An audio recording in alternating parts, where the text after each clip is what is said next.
प्रिय विद्यार्थियों, ध्वनि परिवर्तन के कारण एवं ध्वनि परिवर्तन की दिशाओं पर विस्तृत चर्चा करने के पश्चात आज हम ध्वनि विज्ञान के अंतर्गत पाठ्यक्रम में निर्धारित ध्वनि नियमों की चर्चा करेंगे।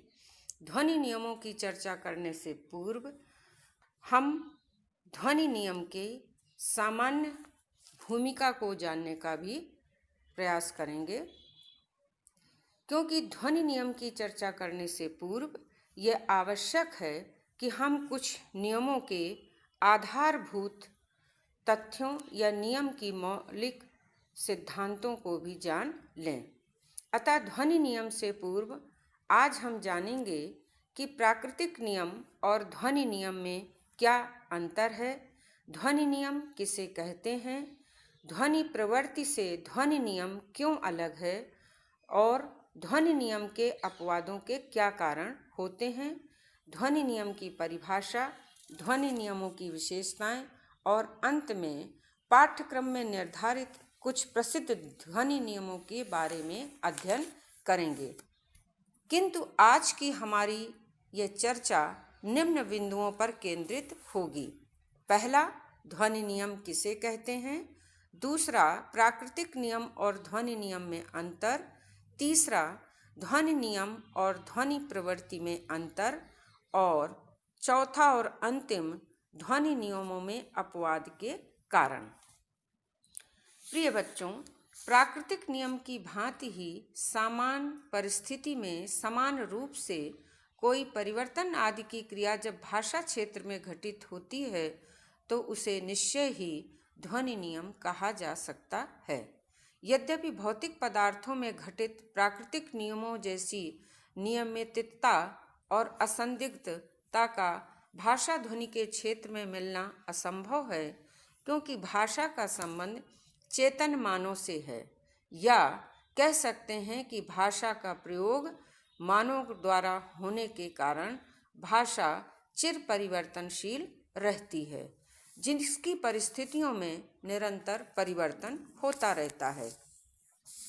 तथापि भाषाविदों ने भाषा ध्वनियों में होने वाले परिवर्तनों का अध्ययन करके कुछ ऐसे ध्वनि परिवर्तन संबंधी नियम बनाए हैं जिन्हें देखने से ज्ञात होता है कि निश्चित काल में निश्चित देश की निश्चित भाषा की कुछ निश्चित ध्वनियों में एक विशेष क्रम में परिवर्तन होता है।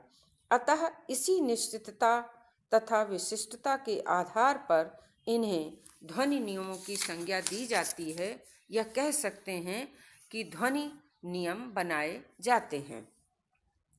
आगे हम जानेंगे कि हमारे जीवन के विभिन्न क्षेत्रों में प्राप्त होने वाले प्राकृतिक नियम और ध्वनि नियमों में क्या अंतर पाया जाता है। प्राकृतिक नियम जहाँ काल विशेष की अपेक्षा नहीं रखते, वहीं ध्वनि नियम काल विशेष की अपेक्षा रखते हैं। दूसरा, प्राकृतिक नियम काल की भांति दशा या स्थान की भी अपेक्षा नहीं रखते, या कह सकते हैं प्राकृतिक नियम में दशा और स्थान की भी अनिवार्यता नहीं होती। दूसरा, किंतु ध्वनि नियमों की कुछ अपनी सीमाएं होती हैं। तीसरा, जो प्राकृतिक नियम और ध्वनि नियम में विशेष रूप से अंतर पाया जाता है वह यह है कि भौतिक पदार्थों में पाए जाने वाले नियम, जिन्हें हम प्राकृतिक नियम कहते हैं, वो नियम नियमबद्ध होते हैं, उनमें कोई अपवाद नहीं होते, या उनके निश्चित परिस्थिति के निश्चित निष्कर्ष होते हैं। किंतु ध्वनि नियमों में हमें कई अपवाद देखने को मिलते हैं। चौथा अंतर जो प्राकृतिक नियम और ध्वनि नियम के अंतर्गत देखा जा सकता है वह है कि प्राकृतिक नियम भौतिक पदार्थों पर आधारित होते हैं, अतः उनके कारण स्थिर और स्थायी होते हैं। वहीं ध्वनि नियम भाषा पर आधारित होने के कारण गत्यात्मक या परिवर्तनशील हो सकते हैं। ध्वनि नियम की पूर्व भूमिका के अंतर्गत हमें यह भी जानना आवश्यक है कि ध्वनि नियम और ध्वनि प्रवृत्ति में क्या अंतर होता है, अर्थात फोनेटिक लॉ और फोनेटिक टेंडेंसी में मूलतः किन बिंदुओं पर अंतर होता है या इनके बीच हम कैसे अंतर देख सकते हैं। हम कह सकते हैं कि कुछ विद्वान ध्वनि नियम और ध्वनि प्रवृत्ति में अंतर मानते हैं, अर्थात फोनेटिक लॉ और फोनेटिक टेंडेंसी में अंतर मानते हैं। उनका मानना है कि जो ध्वनि विकार या ध्वनि परिवर्तन आरंभ होता है पर थोड़ी दूर चलने के बाद मर जाता है, अर्थात समाप्त हो जाता है, आगे तक वह सफल नहीं हो पाता, वह ध्वनि प्रवृत्ति है, अर्थात ध्वनि फोनेटिक टेंडेंसी है। किंतु ऐसे ध्वनि परिवर्तन जो धीरे धीरे पूरी सफलता प्राप्त कर लेते हैं और अपने घटित होते रहने के काल में, अर्थात पूर्ण हो जाने के पूर्व तो ध्वनि प्रवृत्ति कहे जाते हैं, पर जब वही फोनेटिक्स टेंडेंसी पूर्ण हो जाती है, अर्थात पूर्णतः घटित हो जाती है, तो उन्हें फोनेटिक लॉ अर्थात ध्वनि नियम कहा जाता है।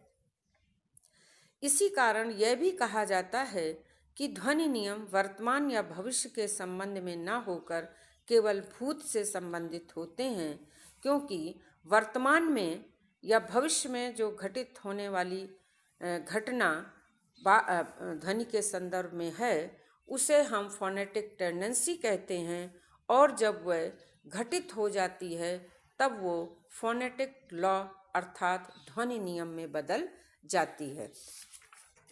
क्योंकि ध्वनि नियम भाषा पर आधारित हैं, अतः ध्वनि नियमों में हमें कुछ अपवाद भी देखने को मिलते हैं, या हम कह सकते हैं कि ध्वनि नियमों में अपवाद भी हो सकते हैं।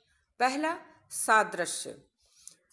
जैसा कि 35 शब्द में अनुनासिकता के चलते 37 में अनुनासिकता स्वयमेव आ गई है, ये भी ध्वनि नियमों के अपवाद का कारण बनता है, जिसे भाषा विज्ञान के अंतर्गत सादृश्य कहा जाता है। इसी तरह हिंदी संख्या 12 अर्थात 12 शब्द के सादृश्य पर भी हमने 11 1 को एकादश कर लिया है, और ऐसी ही सादृश्यता ध्वनि नियमों में अपवाद का कारण बनती है। दूसरा, ध्वनि नियमों में अपवाद की स्थिति तब भी उत्पन्न हो जाती है जब हम विभाषा या दूसरी भाषा से शब्दों को उधार लेते हैं।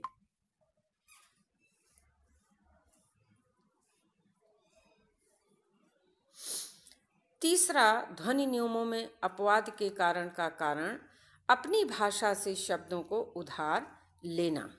और चौथा, ध्वनि नियमों में अपवाद का कारण का बिंदु है विभाषा के शब्दों का हमारी या स्वभाषा में आधिपत्य होना, अर्थात जब हम अपनी भाषा के शब्दों का प्रयोग तो कम करते हैं किंतु दूसरी भाषा के शब्दों का प्रयोग अधिक करते हैं, या उन शब्दों का भाषा में बहुतायत से प्रयोग किया जाता है, तब ध्वनि नियमों में अनेकानेक अपवाद के कारण दृष्टिगत होते हैं। आज का वीडियो अब हम यहीं पर समाप्त करते हैं।